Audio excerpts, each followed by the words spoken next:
రాబోయే పార్లమెంట్ ఎలక్షన్లలో బీజేపీ పరిస్థితి ఎట్లుండబోతున్నది అంటే ఇన్ని రోజులంతా ఒక ట్రెండ్ ఒక హవా కొనసాగింది. అది మోదీ గారి ఫేస్ వాల్యూని బట్టి ఓటింగ్ జరిగేది. ఆ హవా కొనసాగింది దాదాపుగా 10 సంవత్సరాలు దేశం మొత్తంలో. కానీ ఇప్పుడు ఏమైనా మార్పులు చోటు చేసుకుంటున్నాయా? కంట్రీ వైడ్గా బీజేపీకి ఏమైనా వ్యతిరేకత యాంటీ ఇన్కంబెన్సీ ఉన్నదా? ట్రెండ్ మారబోతున్నదా? నా ప్రతి వీడియోలో నేను చెప్తున్నా, దేశం మొత్తంలో ఒక ట్రెండ్ మారుతున్నది, మాహోల్ మొత్తం మారిపోతున్నది. బీజేపీ పట్ల వ్యతిరేకత కమ్ముకొస్తుంది కంట్రీ వైడ్గా కూడా. మీకు దానికి సంబంధించినదే ఈరోజు వీడియో. ఛానల్ని అయితే సబ్స్క్రైబ్ చేసుకోండి, లైక్ చేయండి, షేర్ చేయండి. వీడియో తప్పనిసరి సబ్స్క్రైబ్ చేసుకోండి. పోయిన పార్లమెంట్ ఎలక్షన్ల వరకు అసెంబ్లీ ఎలక్షన్లలో ఏ పార్టీ అయినా గెలవని, కాంగ్రెసే గెలవని, ఏ పార్టీ గెలవని, లోకసభ విషయానికి వచ్చేసరికి నరేంద్ర మోదీ గారి ఫేస్ వాల్యూని బట్టి బీజేపీకి ఓట్లు పడేది. దాన్ని ఎగ్జాంపుల్గా తీసుకుంటే రాజస్థాన్ అసెంబ్లీ ఎలక్షన్లలో మీదటిసారి కాంగ్రెస్ పార్టీ గెలిచి గవర్నమెంట్ ఫామ్ చేసింది. ఆ తర్వాత వచ్చిన 2019 లోకసభ ఎలక్షన్లలో బీజేపీ స్వీప్ అవుట్ చేసింది, కంప్లీట్గా స్వీప్ అవుట్ చేసింది బీజేపీ. ఇది ఎందుకు అంటే నరేంద్ర మోదీ గారి ఫేస్ వాల్యూ. అసెంబ్లీకి ఒక తిరిగా ఓటింగ్ జరుగుతుంది, పార్లమెంట్ ఎలక్షన్స్ వచ్చే వరకు ఇంకొక తిరిగా ఓటింగ్ జరుగుతుంది. ఆ ట్రెండ్ ఏమన్నా మారబోతున్నదా ఇప్పుడు అంటే నా ప్రతి వీడియోలో కూడా చెప్తాను, కంట్రీ వైడ్గా కూడా ఒక చేంజ్ వస్తుంది, ఒక మార్పునైతే కోరుకుంటాను. ఎందుకంటే 10 సంవత్సరాల యాంటీ ఇన్కంబెన్సీ, ఆ ట్రెండ్కు బ్రేక్ పడబోతున్నది అనే వార్తలు వస్తున్నాయి. రాబోయే పార్లమెంట్ ఎలక్షన్లను దృష్టిలో పెట్టుకొని కర్ణాటకలో ఒక సర్వే జరిగింది. ఆ సర్వే చేసిన సంస్థ పేరు edina.com. ఈ సర్వే సంస్థ ఎంత ఖచ్చితమైన సర్వే ఇస్తుందంటే పోయిన అసెంబ్లీ ఎలక్షన్స్లలో రీసెంట్గా జరిగిన కర్ణాటకలో జరిగిన అసెంబ్లీ ఎలక్షన్స్లలో మంచి సర్వే సంస్థల సర్వేలు కూడా ఫెయిల్యూర్ అయ్యాయి.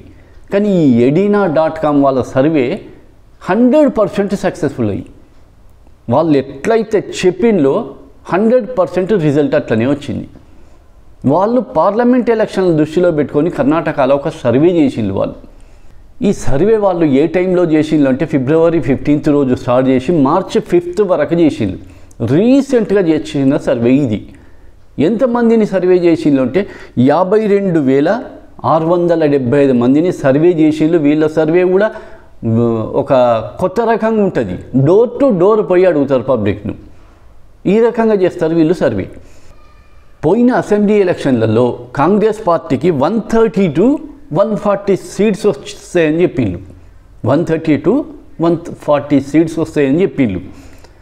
ఓట్ పర్సెంటేజ్ వచ్చి 43% ఓట్ షేర్ వస్తుంది అని చెప్పిండ్రు. ఇక బీజేపీకి వచ్చి 57 to 65 సీట్స్ వస్తాయని చెప్పిండ్రు.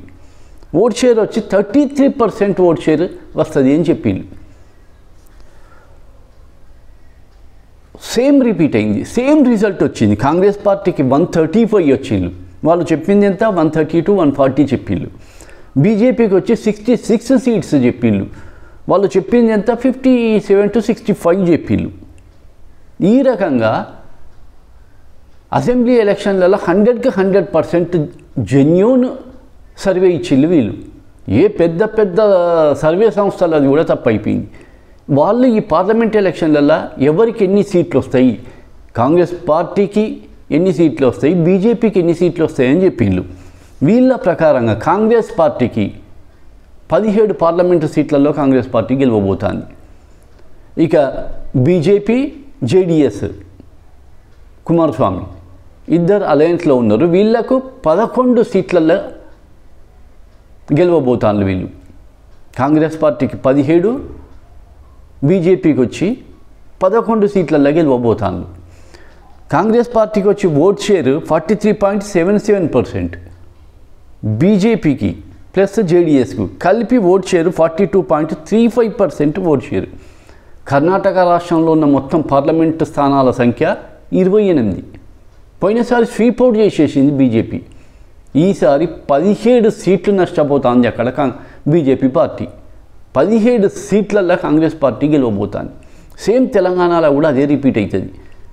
తెలంగాణలో సేమ్ రిపీట్ అవుతుంది. 10 to 12 వస్తుంది. కరెక్ట్గా కష్టపడితే 14 వరకు వస్తుంది. ఈ కర్ణాటకలో కూడా ఈ 17 కూడా దాటుతాయే అనిపిస్తుంది నాకైతే.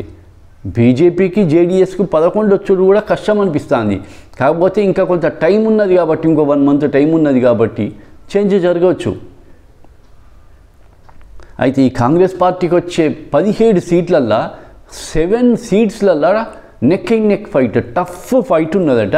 ఆ టఫ్ ఫైట్ ఉన్నా కూడా కాంగ్రెస్ పార్టీదే పై చేయి అవుతుందట. ఇది edina.com ఇచ్చిన సర్వే. పోయినసారి బీజేపీ పార్టీ 28కి 28 స్వీప్ అవుట్ చేసేసింది కర్ణాటకలో. ఇప్పుడు వచ్చి 11కు పడిపోతుంది. బహుశా 11 కూడా 9 వరకు పడిపోవచ్చు, ఇంకొక 1 month ఉన్నది కాబట్టి. అంటే దీన్ని బట్టి చూస్తా అంటే అసెంబ్లీలో ఏ పార్టీ గెలిచినా, ఏ రాష్ట్రంలో తీసుకోండి, అసెంబ్లీలో ఏ పార్టీ గెలిచినా కూడా పార్లమెంట్ ఎలక్షన్లలో బీజేపీకి నరేంద్ర మోదీ ఫేస్ వాల్యూని చూసి ఓటేసేసి ఆ ట్రెండ్ మారుతుంది అన్నది ముఖ్య విషయం. కంట్రీ వైడ్గా బీజేపీకి ఓట్ చేసే ట్రెండ్ మారిపోతుంది. బీజేపీకి నేషనల్ వైడ్గా కూడా యాంటీ ఇన్కంబెన్సీ పెరుగుతుంది. నిన్న నా వీడియోలో కూడా చెప్పిన, ఏ పోల్ పెట్టని హిందీ ఛానల్స్, అంటే ఈ మెయిన్ స్ట్రీమ్ ఛానల్స్ కాదు, యూట్యూబ్ ఛానల్స్, పెద్ద పెద్ద రిపోర్టర్లు, ఏ ఛానల్ వాళ్ళు పోల్ పెట్టని 90+% వ్యతిరేకంగా పడుతుంది బీజేపీకి. 90+, 93, 94% బీజేపీకి వ్యతిరేకంగా పడుతుంది.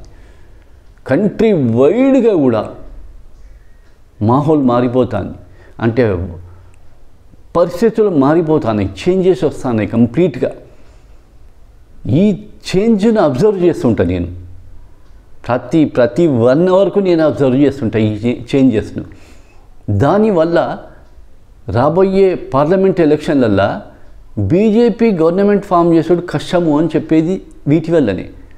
ఈ చేంజెస్ ఏవైతే ఉన్నాయో బహుశా బీజేపీని మళ్ళీ తిరిగి 3వసారి అధికారంలోకి అయితే రానిచ్చే పరిస్థితి కనబడతలేదు. ఇది edina.com సర్వే, జెన్యూన్ సర్వే. పోయిన అసెంబ్లీ ఎలక్షన్లను దృష్టిలో పెట్టుకొని చూస్తే మాత్రం 100% సక్సెస్ఫుల్ సర్వే.